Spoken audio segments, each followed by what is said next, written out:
Mais uma vez, graça e paz, amada igreja. Amém. Gostaria de pedir que os irmãos abrissem suas Bíblias no livro de Hebreus, capítulo 12, verso 14.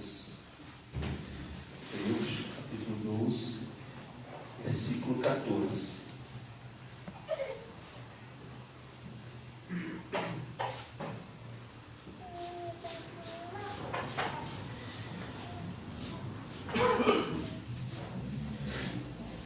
Hebreus, capítulo 12, versículo 14. Diz assim a palavra de Deus: esforcem-se para viver em paz com todos e para serem santos. Sem santidade, ninguém verá o Senhor. Pai, eu te louvo, te agradeço por essa igreja edificada aqui na terra. Obrigado pela tua palavra, obrigado por poder te servir como teu ministro. Usa esse momento nas tuas mãos, fala aos nossos corações, que tudo seja feito de acordo com a tua vontade, Pai. Que o Santo Espírito tenha liberdade de trabalhar em cada um dos corações que nos ouvem. E em nome de Jesus, oramos e agradecemos. Amém.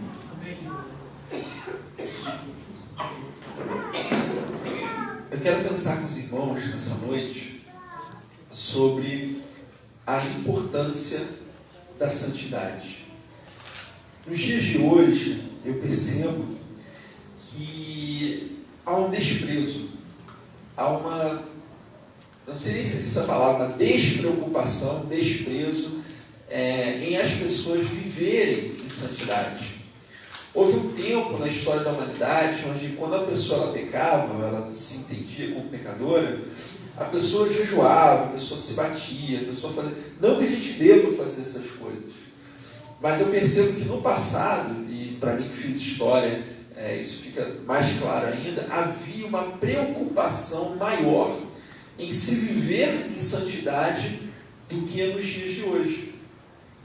Nos dias de hoje, quando eu olho para a nossa sociedade, quando eu olho para os cristãos como um todo, a gente liga a televisão, não sei se os irmãos já viram, mas existe um vídeo onde deputados evangélicos, eles recebem o dinheiro da propina, né, da corrupção, do fruto da corrupção, e eles oram agradecendo a Deus pelo dinheiro da corrupção. Eu não sei se você já viu, mas se você botar no Google lá, deputados evangélicos orando, agradecendo pela propina, está lá. Né? Então eu percebo que nos dias de hoje não há uma preocupação da sociedade em viver em santidade, não há um temor a Deus. Né? No passado as pessoas viam a Deus como um pai severo, como alguém que qualquer coisa castigava, e isso está errado.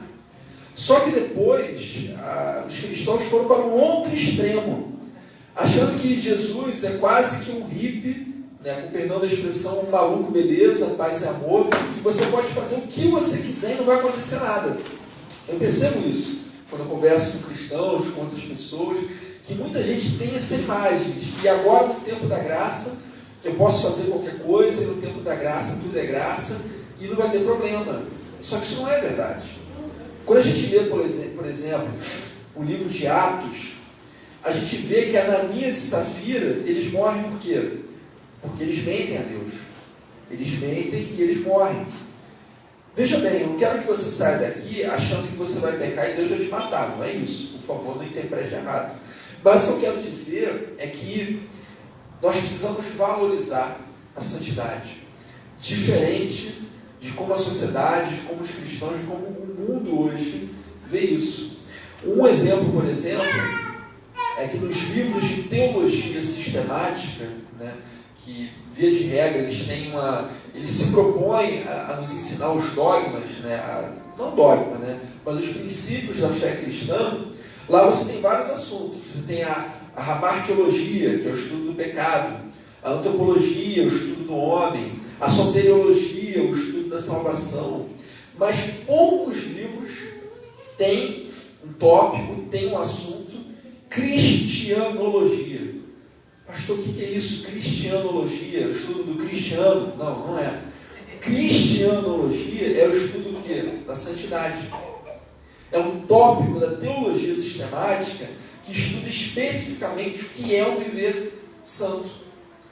E por que isso acontece? Por que as pessoas deixaram de querer se esforçar em viver em santidade? Existem algumas explicações. Uma delas é que as pessoas começaram a achar que santidade é um negócio tão longe, tão difícil, tão impossível, que falaram assim: ah não, é tão difícil viver em santidade que eu não vou nem tentar, vou deixar para lá, não quero saber.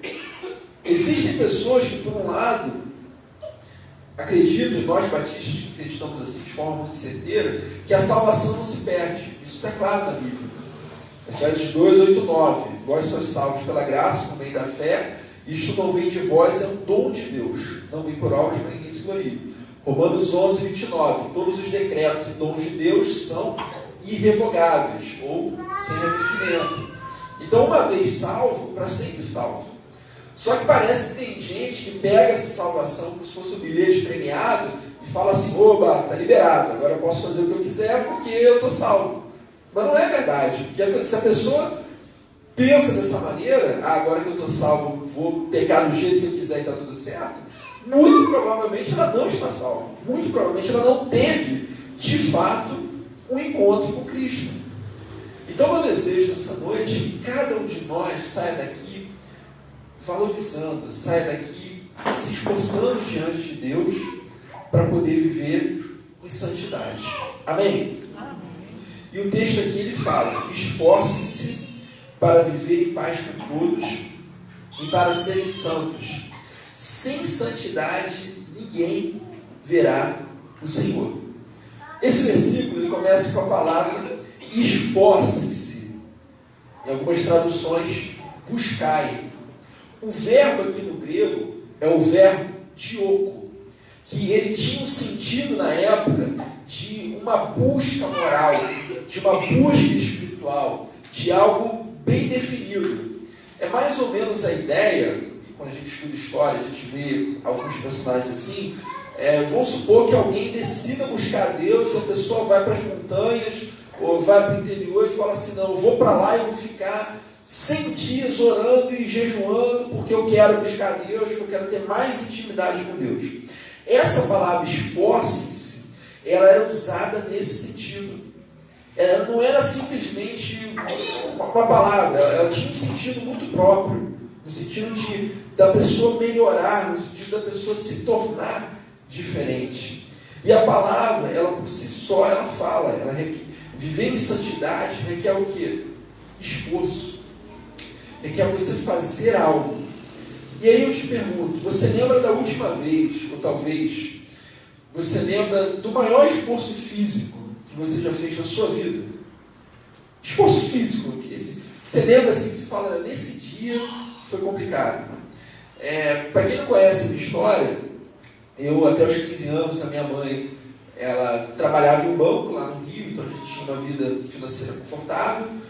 Então, em casa, não fazia nada, não lavava nem meu prato. Depois eu perdi o emprego, fui morar com meu pai, que era militar aposentado, e como diria minha avó, aí o buraco ficou mais embaixo. Então, eu tive que aprender a lavar roupa, fazer comida, aquela coisa toda.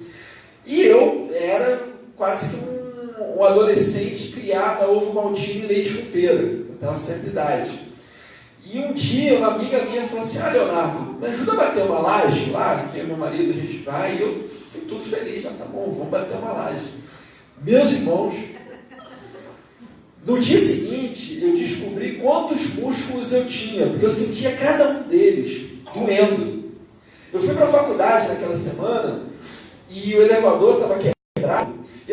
A cada passo que eu dava na escada, parecia que vinha um tremor assim, da sola do pé até o último fio do pouco cabelo que eu já tinha, e eu sentia tudo. Então era algo assim.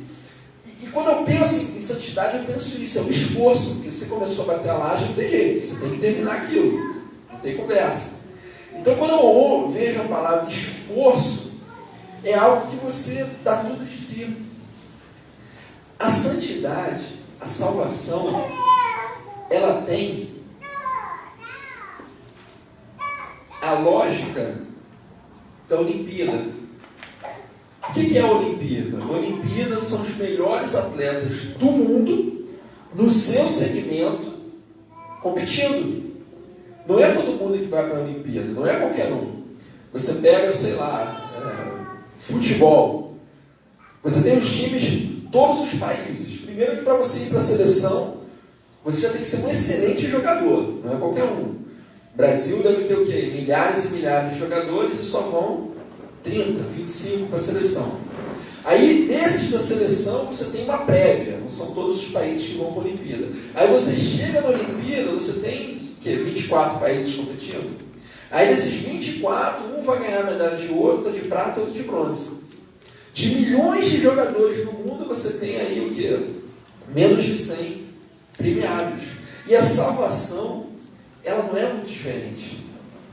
Ser cristão não é para qualquer um. Que isso, pastor? É verdade.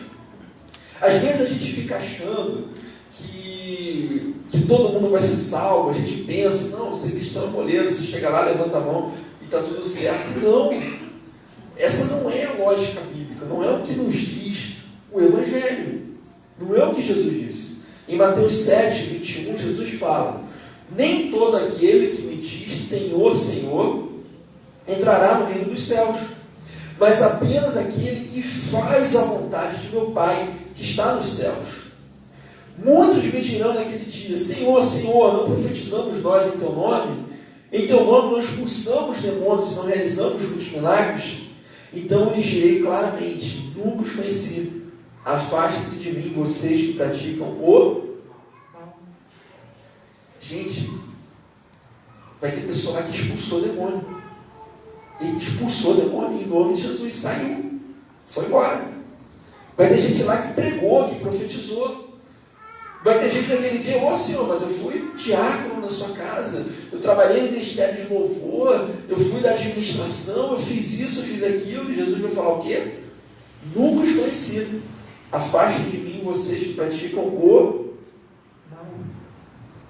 Ser cristão requer esforço. Porque a dinâmica da Bíblia, qual é? Eu me esforço ao máximo, eu dou tudo de mim, e aí quando eu não consigo mais, aí sim Deus vem, me abençoa e me ajuda naquilo que eu não dou. Mas Deus, Ele não faz por mim o que eu posso fazer. Deus, Ele não faz por mim o que eu posso fazer. Eu tenho que fazer tudo aquilo que está ao meu alcance. E aí aquilo que eu não consigo, aquilo que eu não tenho capacidade, Deus, através do Santo Espírito em nós, Ele age nas nossas vidas. O apóstolo Paulo, ele olhava para a própria vida dele e ele não tinha certeza se ele era alguém aprovado na presença do Senhor. Se ele era alguém que Deus olhava para ele e falava assim: olha, você, joia, toma aqui estrelinha, nota 10. Que isso, pastor? Verdade. 1 Coríntios 9, 26 fala assim, o apóstolo Paulo escrevendo: sendo assim, não corro como quem corre sem alvo, e não luto como quem esmurra o ar. Ou seja, ele está dizendo o seguinte: olha, a minha vida tem um propósito específico. Deus, Ele quer algo de mim, eu tenho feito aquilo que Deus quer. Por isso que ele fala: sendo assim, não corro como quem corre sem alvo, e não luto como quem esmurra o ar, mas esmurro o meu corpo e faço dele meu escravo, para que depois de ter pregado aos outros, eu mesmo não venha a ser reprovado. Para que depois de ter pregado aos outros, eu mesmo não venha a ser reprovado. É impossível eu viver em santidade sem servir o Senhor. É impossível eu viver em santidade sem viver aquilo que Deus, Ele espera de mim, Ele espera que eu faça. Quando o apóstolo Paulo, ele fala que para que depois de ter pregado aos outros, eu mesmo não venha a ser reprovado, ele está se referindo ao quê? Ao seu ministério. Ao seu ministério. Porque quando eu sirvo a Deus, eu posso acertar ou eu posso falhar. Eu posso fazer aquilo que Deus quer, ou eu posso não fazer o que Deus quer. Ou pior, eu posso fazer o que Deus quer da maneira errada, em pecado, ou não fazer, ou fazer aquilo que Deus não quer que eu faça. Então, servir a Deus é um exemplo de santidade, é um ponto. Tiago 4, último versículo, vai falar: todo aquele que sabe fazer o bem e não faz, peca. Pecado de omissão. O próprio Senhor Jesus, em um determinado momento, ele foi abandonado pelos seus discípulos. Pessoas que estavam ali próximas a Jesus, pessoas que viram os milagres que ele fez, pessoas que estavam caminhando com ele. Em João capítulo 6, versículo 66 diz: daquela hora em diante, muitos dos seus discípulos voltaram atrás e deixaram de segui-lo. Daquela hora em diante, muitos dos seus discípulos voltaram atrás e deixaram de segui-lo. Para eu viver de acordo com a vontade de Deus, eu preciso me esforçar. Eu preciso de esforço. Por quê? Romanos 7, o pecado está na minha carne. A minha tendência natural é de me afastar de Deus. A minha tendência natural é de viver longe de Deus. Quem tem filho mais velho sabe. Muito provavelmente você não ensinou seu filho a mentir. Mas se você pegar no YouTube, tem um vídeo muito engraçado de uma criança de 3 anos. A mãe chega: meu filho, você comeu brigadeiro? Não. O cara todo lambuzado. Mas todo susto. Você comeu brigadeiro? Não. Não comi não. Mas o pecado, ele está em nós. A minha filha tem 9 meses para 10. Já tem hora que está fazendo pirraça. O carrinho que ela fica, eu inclino ele para, depois que ela mama, ela fica lá, né, para não voltar. E agora ela descobriu que se ela for para frente e se jogar para trás, o carrinho mexe, ela está gostando. Eu tenho que falar: filha, não faz isso. E ela está começando a descobrir o que é não. Mas ela não me ouve. Só da terceira, da quarta vez em diante. Então, o pecado, ele está em nós. Viver de acordo com a vontade de Deus é antinatural. Do ponto de vista humano. É antinatural. Por isso que requer um esforço. E eu preciso ter isso de forma muito clara na minha mente. Porque se eu achar que não, viver a vontade de Deus é tranquilo, vou à igreja 2 vezes por mês e está tudo certo, estou bem com Deus, bati o ponto lá, e não é. É algo que requer esforço. E o texto continua: esforcem-se para viver em paz com todos e para serem santos. Sem santidade ninguém verá o Senhor. Para viver em paz com todos.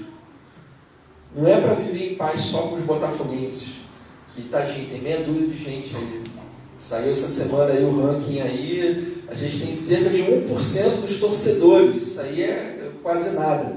Enfim, é por isso que a Laila, desde criança, eu já botei a camisa do Botafogo, porque o time só cresce assim, na produção natural. Mas enfim, para viver em paz com todos. São todos os seres humanos da face da terra. E não é possível viver em paz sem perdão. Não há paz sem perdão. Eu preciso perdoar o meu próximo, preciso olhar para ele e falar: olha, eu te perdoo. Às vezes é difícil, às vezes é complicado, às vezes te leva-se anos para fazer isso. Mas eu preciso perdoar. Eu preciso olhar para a pessoa e falar: olha, eu não te culpo, eu não te responsabilizo, você fez, acabou, vida que segue.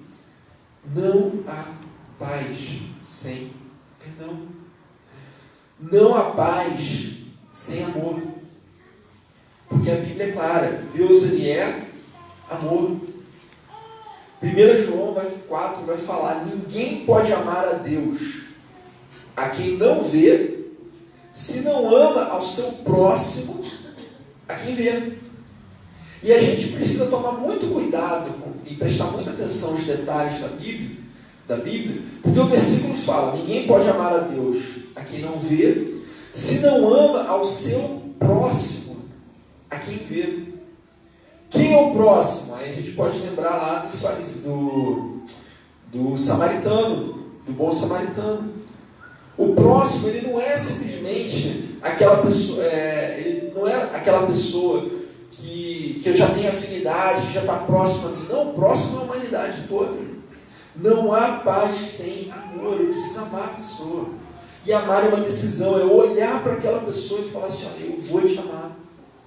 Eu vou me importar com você. Não há paz sem orar pelo próximo. Você tem dificuldade de amar alguém, de perdoar alguém, comece a orar por essa pessoa.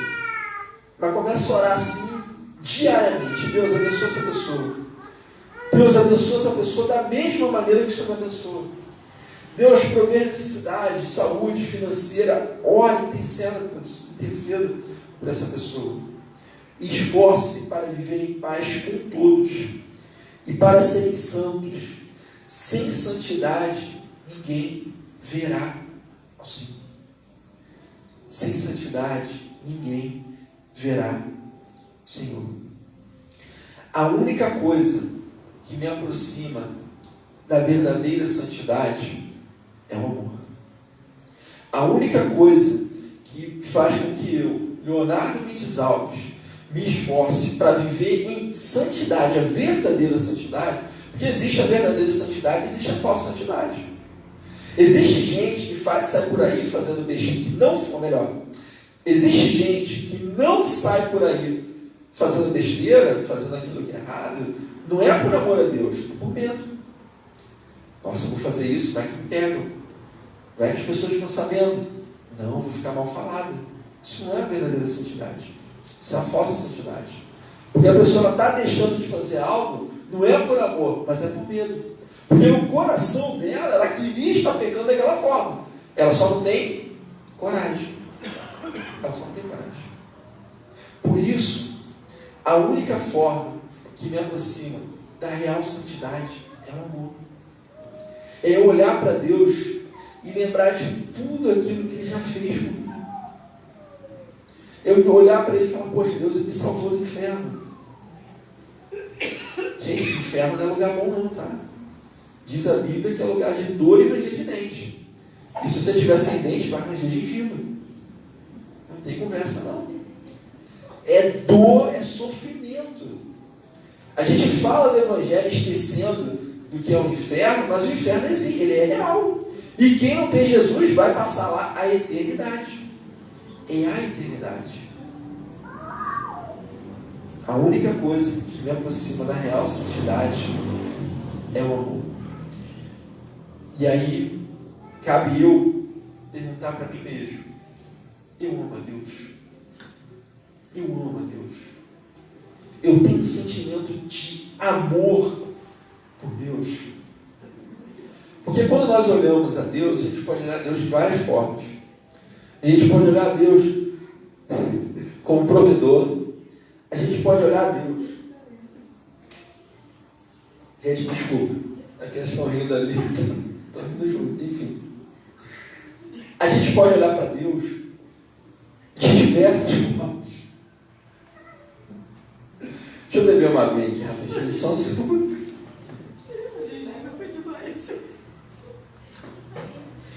A gente pode olhar para Deus de diversas formas. Tem gente que olha para Deus como provedor. Ah, Deus é alguém que provê minhas necessidades. Tem gente que olha para Deus como um gênio da lâmpada. Ah não, Deus é alguém que eu preciso e eu vou pedir. Mas só nesse momento. Existem várias formas de se enxergar a Deus. E ao longo da história da humanidade, as pessoas enxergaram das mais diversas formas. Existem hoje pessoas que enxergam a Deus como um bom investimento. Ah não, vou me relacionar com a Deus, vou ofertar tanto que Deus vai me dar um dobro, tríplice, 10 vezes mais. Mas a pergunta é: você e eu temos enxergado a Deus como de fato Ele é, que é um Pai amoroso? Porque é isso que Deus é. Deus, Ele cria a humanidade dá as costas para Deus, se afasta de Deus, peca, transgride, e Deus ainda assim, na sua infinita misericórdia e amor, envia seu Filho para morrer por mim e por você na cruz do Calvário. Quando a gente lê a Bíblia, a gente vê Deus, Ele se ira, Deus, Ele entristece. Quando eu deliberadamente vivo longe da vontade de Deus, isso desagrada o coração de Deus. Deus, Ele fica triste. Eu amo a Deus. Eu tenho esse sentimento por Ele. Toda a lei, todos os profetas se resumem só em duas coisas: amar a Deus acima de todas as coisas e amar o próximo como a ti mesmo. Ser cristão é amar. Ser cristão é amar. E se eu não amo, eu não sou cristão. É simples assim. A equação é assim. E o que é o amor? O que é o amor? O amor é um sentimento. Ele não é só um sentimento. Tem gente que acha que o amor é só um sentimento, mas não é. O amor é um sentimento que nasce de uma decisão. Então eu decido amar aquela pessoa. E da mesma forma como eu posso decidir amar uma pessoa, eu também posso decidir não amar aquela pessoa. Eu posso tomar essa decisão. Nossa, essa pessoa me magoou, essa pessoa me fez mal, essa pessoa me fez sofrer, eu não quero amar aquela pessoa. Eu não quero vê-la nem pintada de ouro, como diria minha avó. Se morrer, melhor ainda. Não vou no enterro. Se for, vai ser para cuspir. Lá no caixão. Mas tem gente que pensa assim. O que é o amor? O amor é um sentimento que é fruto de uma decisão racional. Existem pessoas nas nossas vidas que são mais fáceis de amar. Nossos filhos, por exemplo, a gente ama quase de uma forma automática. Tem um filme que foi lançado há muitos anos atrás, não sei quem lembra, acho que era Anjo Mal, o nome do filme. Acho que foi o último filme com Macaulay Culkin, né, antes de parar de ser ator. E no filme, ele é um cara, um jovem, que faz muitas maldades. Atira em cachorro, mata, não sei o quê, aquela coisa toda. E aí no final do filme, gente, tem mais de 20 anos o filme, não é spoiler, tá? Por favor. Mas lá no final do filme, ele tenta matar o primo dele, os dois rolam no penhasco, e aí a mãe do Macaulay Culkin está segurando os dois, o filho e o sobrinho. Ela está segurando os dois, e os três vão morrer, porque ela não tem força para tirar os dois. Então ela tem que soltar um e trazer o outro para cima. E no filme, ela solta o filho para salvar o sobrinho. Eu olhei aquilo e falei, isso é mentira. Nunca, mas nunca de nunca. Que a mãe ia soltar o filho, podia ser Hitler, podia ser Bin Laden, sei lá, podia ser um cara ruim. Que a mãe ia soltar o filho para salvar o sobrinho. Mas nem, eu olhei assim, fala sério, porque não é. É muito fácil a gente amar os nossos filhos. Mas não é fácil amar aqueles que nos tratam mal. E às vezes a gente olha para Deus e espera de Deus determinadas coisas que Ele não prometeu. E aí quando Ele não me dá, eu fico frustrado com Ele. E aí eu deixo o quê? De amá-lo. Poxa, Deus fez isso comigo. Poxa, para fulano tudo dá certo, para mim dá errado, a culpa é de Deus. Eu já aconselhei um jovem que com todas as letras ele falou isso. Pastor, eu estou saindo da igreja. Por quê? Porque esse negócio de Jesus não está dando certo para mim não. Todo mundo prospera, eu estou aqui, parado, não consigo nada, e não sei o quê, não quero isso para mim não. E o cara largou, saiu da igreja, depois voltou, arrebentado, capenga, né, mancando, mas voltou. Você entende isso? O que eu amo? Se o seu coração fosse, digamos assim, um casarão, e cada quarto fosse algo que você ama, qual seria o maior quarto? Quem teria o maior quarto na mansão do seu coração? Seria o Senhor Jesus? É um parente? É um amigo? É uma amiga? O que eu amo? O que está no meu coração? Porque se eu escolho pecar, ou se eu coloco alguém na frente de Deus, eu já estou em pecado. Eu já estou em pecado. O meu amor maior, ele precisa ser para o Senhor Jesus, que morreu por mim na cruz do Calvário. É Ele que tem que ter o maior quarto. Se tiver só um quarto com banheira, é dele. Com hidromassagem, é dele. Com a melhor iluminação, com a melhor vista, o quarto que tem sacada, é dele. E se no meu coração eu amo qualquer outra coisa, ou qualquer outra pessoa, além de Jesus, eu estou em pecado. Eu posso ser a pessoa mais gente boa do mundo, eu posso estar na igreja, eu posso ser administrador, trabalhar em ministério, eu posso fazer tudo, não importa. Se no meu coração, eu não colocar a Deus em primeiro lugar, eu estou no pecado. Esforce-se para viver em paz com todos e para serem santos. Sem santidade, ninguém verá o Senhor. A coisa mais maravilhosa desse mundo é ter um relacionamento com Deus através de Jesus Cristo.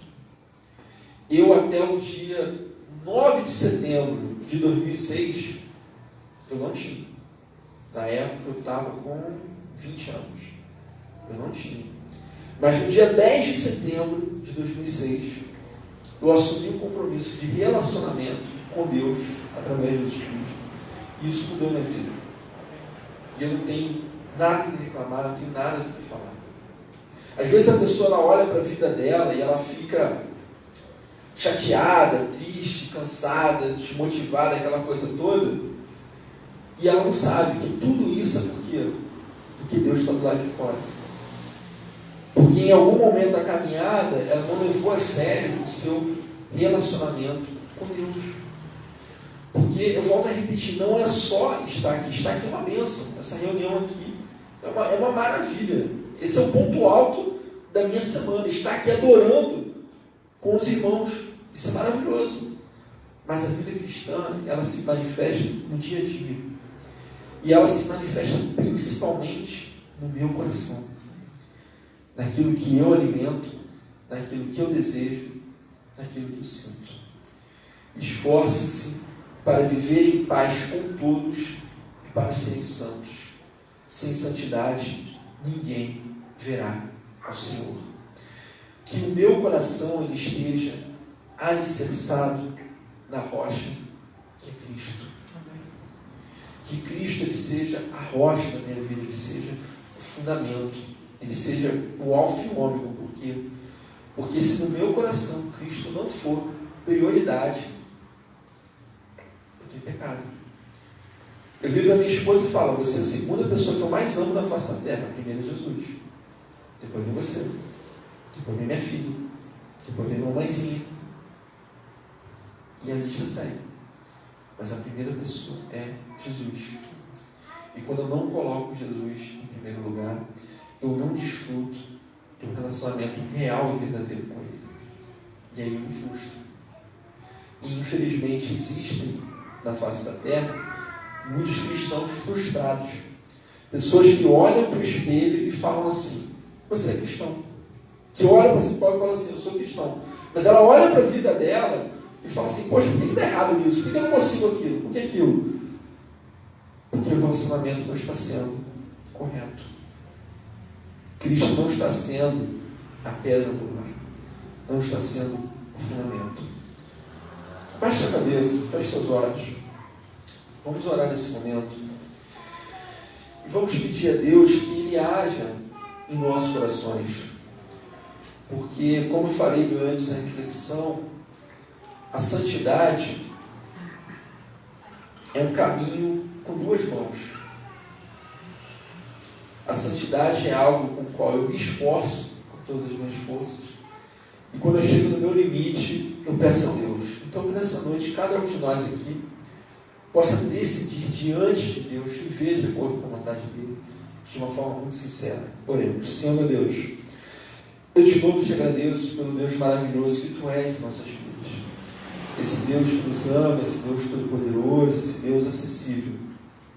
Eu quero te pedir, ó Pai, em nome de Jesus, age poderosamente em cada um de nós, Deus, em cada um que nos ouve, para que nós possamos viver em santidade na Tua presença, mas a real santidade, a verdadeira santidade.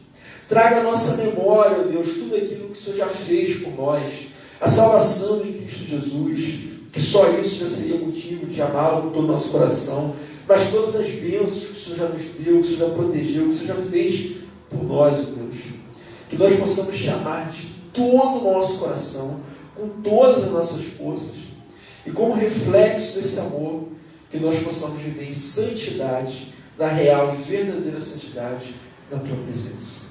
Em nome de Jesus que oramos e agradecemos confiantemente. Amém. Quero agradecer ao Edmar Martins, ao Luiz Emílio, ao Josias Monteiro Faria, ao Portela, a Sueli Souza, Solange Maria, Selma Nascimento, Carlos Maia, Elaine Araújo, Júlia Gonçalves, Kedlin Souza e Adilson Fagundes. Que Deus abençoe grandemente a vida de vocês. Estamos aqui na Rua Marilândia 155, na Freguesia do Ódio, portas abertas para receber uma visita. Que Deus abençoe.